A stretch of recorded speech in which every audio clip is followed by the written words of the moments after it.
Hello, friends and colleagues from SERVSIG. These are warm greetings from Jochen and me.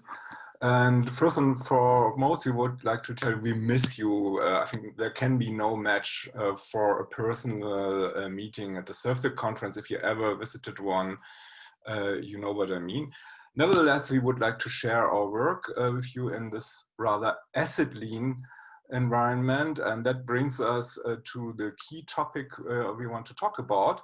We're talking about service capital towards a framework for strategies for the service economy. So, in the basic idea behind this and the basic topic behind this is that first of all, my sequence is going wrong. Yeah, first of all, that there's a key idea of value propositions of the service economy. I think most of us will agree that the key value proposition of service businesses is to provide benefits without the burden of ownership. So of course we would like to have transportation, we would like to have a good working environment, but we are not bothering much about administrating all the paperwork and all the calculations and responsibilities which go on with ownership. And that's why especially many multi-billion unicorns have been betting their business models on taking on ownership and trying to establish services. And we had in the recent years, we had services like Uber and Lyft in the transportation business. And we had WeWork, which is trying to offer subletting of office space, sharing space, and establishing worldwide services for the new economy type working conditions. In the case of WeWork, this was one of the biggest bets. WeWork became, for example, occasionally the biggest property owner in the London property market. And but what we also know, what we experienced in recent years, is that those unicorns in general and WeWork in particular were also running into trouble and were experiencing the downsides of known ownership businesses. And if you look at some of the figures of WeWork, you get an idea why. Of course, WeWork had to take over a lot of properties and office space, and that produced also some revenues. But the question is, to what extent would WeWork be a better owner than traditional owners of these kind of office spaces? And so far, WeWork has produced more or less net losses and negative cash flows. So one of the big questions almost any service business has to face is if the company which is taking over ownership for some part of the business operation and a part of the service assets you need to produce a service, will it be the better owner than other people or other companies?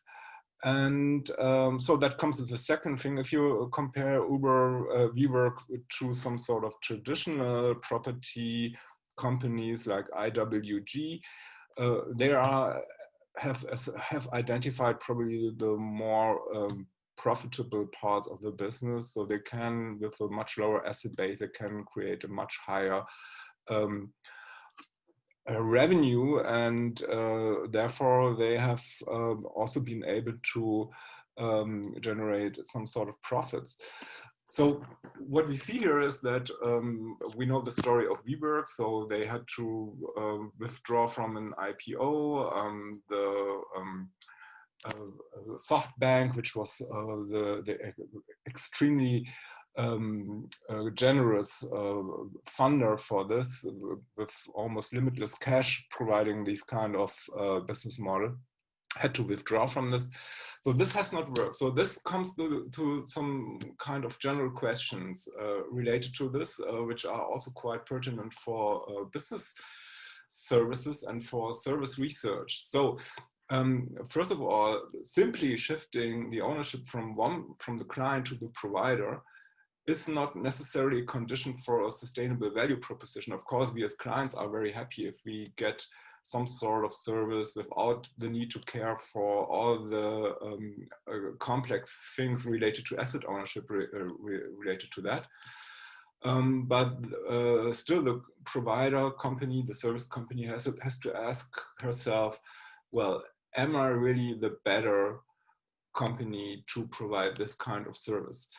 So there's a kind of theory which might help, a theoretical project which might help us to look at this. And there is an emerging area in service ecosystems research. People like Sergio Barile and an Italian network of service researchers have been doing tremendous work in this area.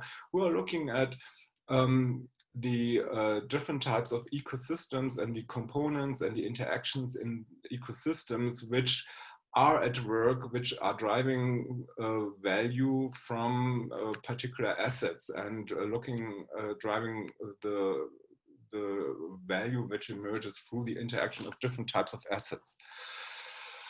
So, and the idea behind this is that probably not the individual assets matter, but that the architecture, the way you link assets together, and also some particular properties of assets are mattering. And to give you an idea how this is working and how some companies have really found ways to drive value from assets and match assets to services, and where really assets have mattered for delivery of really path-breaking services.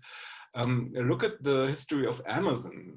Amazon is probably now one of, well, it's a sort of smart known ownership company. It's a world leader in cloud computing services. So which means if you are an Amazon customer, and usually these are, in the case of Amazon Web Services, these are startup companies which do not need any computer infrastructure and just plug into the Amazon Web Services system and get all the sophisticated IT systems and artificial intelligence infrastructure they cannot afford.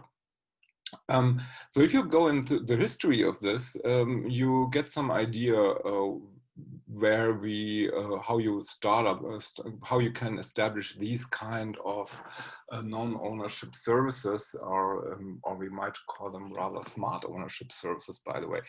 So the starting point for Amazon is, of course, Amazon did not start as a kind of IT company. It started as a kind of retail operator, starting with as a kind of internet bookshop, and gradually enlarging its assortment. And that started to cause trouble. So around the year 2000, Amazon started to move away just from books, but added additional items, initially things like CDs, and magazines and apparel, and eventually all sorts of assortments you can buy anywhere. Now you can almost buy anything by Amazon, of course, we know. But around 2000, when this was growing, this was causing a lot of trouble for the company because with each additional assortment, there was a new information infrastructure. The system was becoming extremely complex. The service quality was coming down because people could not track orders, delivery times were not being matched, and so on. So Jeff Bezos, the CEO of Amazon and founder of Amazon, was facing a really challenging problem. And at some point, he simply said, "Stop it," and started to identify the need for a kind of common information infrastructure. And the idea was to get a kind of common information infrastructure for the Amazon retailing operations. And one key of that is what you see here in red. That was a memo, which is almost business history, where he really commanded that everybody at Amazon who is involved in the design of information infrastructure has to build a process which is externalizable, which is using a common interface, and which is able to connect to the developers in the outside world. So that was the idea, what is called an application program interface. And in your private life, in your daily life, you probably experience this if you want to check the delivery status of your Amazon order, where it is currently. And these application program interfaces, in that case, enable the delivery company to talk to the Amazon system and also to the systems of the suppliers and the original goods company who's delivering the order. So, and this is probably one critical part of a sequence of developments that Amazon Web Services led into Amazon Web Services. So, of course, Amazon was fortunately able to address its problems and solve these problems with a kind of integrated cloud platform service, which was helping to organize the retailing operation from suppliers towards the end customer, and which was running smoothly. The interesting thing about Amazon Web Services is that Amazon was able to establish this cloud computing service to external companies. Startup companies are using it now and getting information infrastructure out of the box. And there's a lot of components which are the backbone for this. An important part is the physical part, is the server farms, which is a cloud computing infrastructure, which helps you, for example, if you're a startup company, for example, a company like Netflix started moving its CDs towards sharing files, and of course, with the growing popularity, Netflix had to scale. So you could not do this with a small computer or with a kind of small server computer. You need a server farm. And that's the competitive advantage of Amazon, that it offers this scalable infrastructure. And that's why it's very popular with startup companies who can start from small and grow very, very quickly. Then there's the other element, is the application program interfaces, which we have already discussed. And other important part of assets, which we need to spare some sort of thinking. Well, companies themselves are assets. They are something like institutional assets. And if you think about the history of business, one of the turning points for the industrial age was the establishment of the corporation as a kind of personal, of a kind of legal actor, which enabled the growth of the industrial companies. And something similar is happening now in the service economy, but with a different kind of corporation. And these kind of corporations, the platform corporations, they are not so much concerned with managing the mass production capital and the mass production assets like machines and so on, but they are more concerned with the connectivity between resources and users. And therefore, platform corporations are looking for different types of governance approaches. And one important feature of that is, if you look at companies like Amazon or the other big platform companies, are, for example, the software developer conferences. So it's about connecting to networks of firms, also enabling, empowering networks of firms, and provide them with tools. So it's, it's not, like the industrial company was offering tools for workers, I think the platform companies offering tools for a network of stakeholders and companies who are providing a service together. And last but not least is a question of the market-based assets. And in the service economy, this is a question how people are perceiving an activity. So I think the key case for that is Google. I think nobody for us is saying we are searching information on the internet. Everybody is saying, well, we are Googling. And that is a classical example for what we call a purpose brand. A brand is an asset, it's a registered trademark and so on, and you can put it in your balance sheet. And and in the service economy, having a brand which is almost synonymous with an activity is almost the gold standard for what you can have as an asset. So AWS, it's probably not a purpose brand yet, but it's established quite nicely, and it shows you the way where you go with branding in the service economy. So let us go a little bit to some sort of theoretical ideas behind this. Ecosystems approaches like those elaborated by Sergio Barilli are starting from the idea starting with analogies from ecosystems, from biological ecosystems. So the idea is that if you're an organism, if you look at organisms or human beings, one part of that from an ecosystems point of view is that they simply want to survive. So they are striving for system viability, and that means they having some sort of purpose. And one important lesson we have from the service economy context is that the service purpose is the starting point for asset value. So probably you could not have developed something like Amazon Web Services from scratch. The starting point was this really complex and non-profitable and non-viable situation that Jeff Bezos was facing, and that was a starting point for in very interesting systems.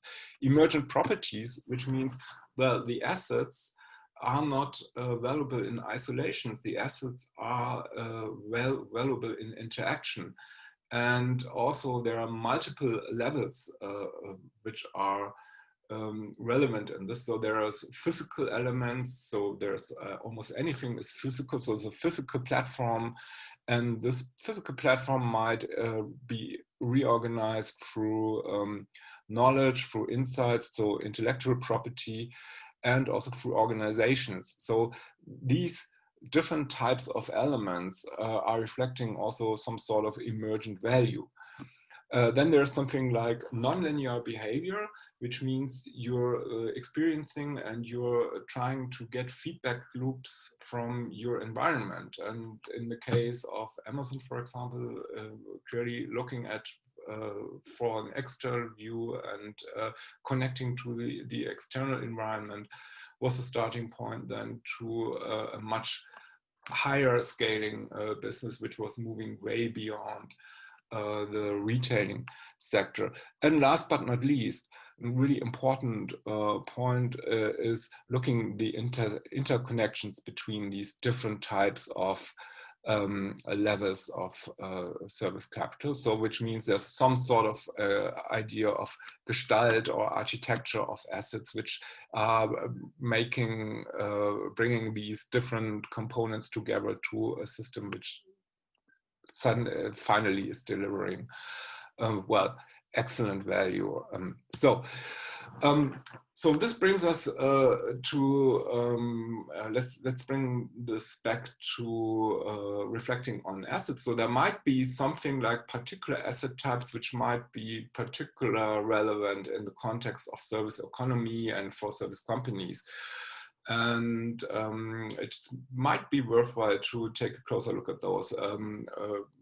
Clearly, as service purpose is in the center of these kind of service businesses, market-based assets are critical. And if mentioned already, that Google is probably the gold standard for this, having an activity as a brand is extremely valuable for that.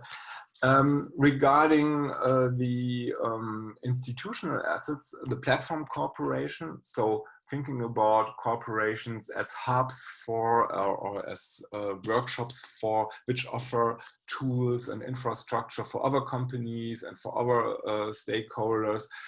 And this is, we already discussed this Amazon Web Services example already. So the idea is that you establish a company as a kind of infrastructure provider, and this has a lot of institutional implications, and that's that's why I think also these platform companies are currently perceived as a class of their own, both in positive, also in negative ways. We also see that there's a lot of conflicts. A lot of platform companies recently had to report to US Congress, and this indicates there is also specific challenges related to this. Then intellectual and an important class are particular types of assets which are related to organizational information infrastructure interfaces. And that's why these application program interfaces, which are the backbone of what we see in areas like artificial intelligence, are quite critical, and they might be even more important than the algorithms themselves, because these application program interfaces help to different types of systems to connect to each other and help to share information. That might be even more valuable than the smart algorithms themselves. Last but not least, there's a kind of physical infrastructure where this is building on, and there might be, well, of course, huge infrastructure like server farms, but there are also some smaller components, and an important part of that might be things like chipsets. If you look at mobile systems, for example, a critical component is the chipset of Qualcomm, which is in almost any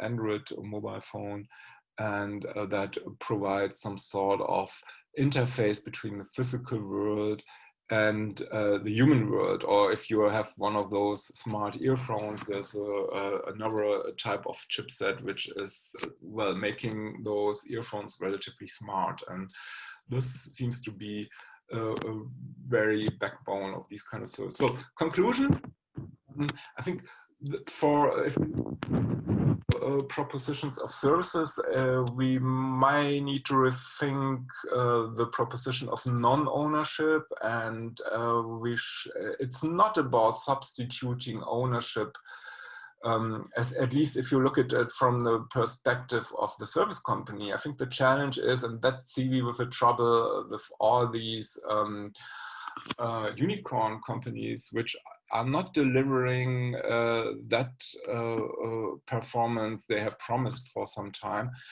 The major implication might be we need some sort of smart ownership of service assets, and some of things related to this is linking those assets to the service purpose, then enhancing the connectivity of those assets. Then the idea is that you have multiple assets, so it's not only about substituting ownership, it's also making the asset smart, establishing connectivity, looking for intellectual infrastructure.